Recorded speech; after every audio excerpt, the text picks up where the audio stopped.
What's up? It's Cape Sipes Custom Audio Reimagined. If you're watching this on Facebook, then you know this is what I do pretty much every day or every other day. If you're watching this on YouTube, on my YouTube channel, you'll be like, what the hell's this?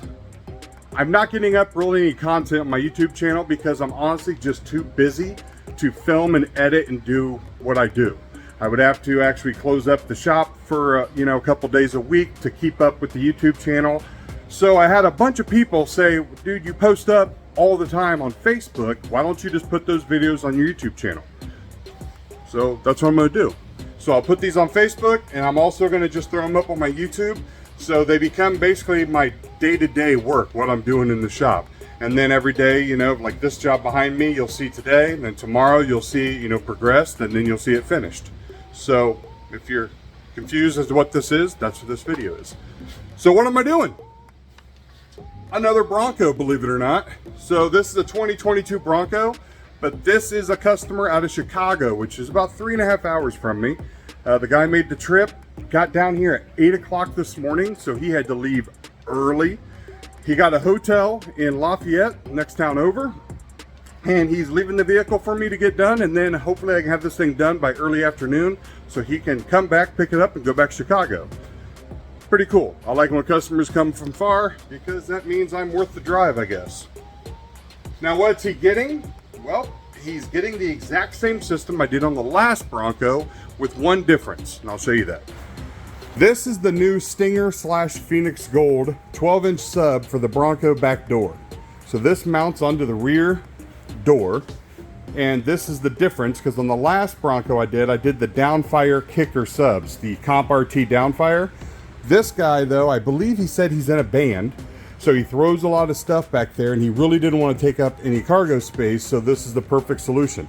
I've never heard this. This just came out a few weeks ago, as far as I know, so hopefully it sounds good. It'll be my first time using it. Now these we know perform. We've done them before, so this is the audio control 1.300. This will be running the sub. That'll be going underneath the passenger seat.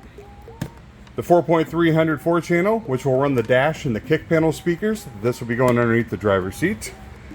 The Axis DSP, which works with the new Broncos. This will T-harness right in and give us a DSP with front, rear, and sub outputs so we can interface into the factory radio. The Kicker KS 6.5s, which go into kick panels, and they work great, but you do have to modify the factory grill. When you put these in, the factory grill has a lip that will touch the speaker. So you need to shave off that little bit of lip. It's no big deal. Easy mod with a razor blade. And then I normally go with the Kicker KS 4-inch, the same series as these, but Kicker is sold out of them. They won't have any for apparently 3 to 4 weeks. So I had to go up to the PS, which these are their Power Sport series.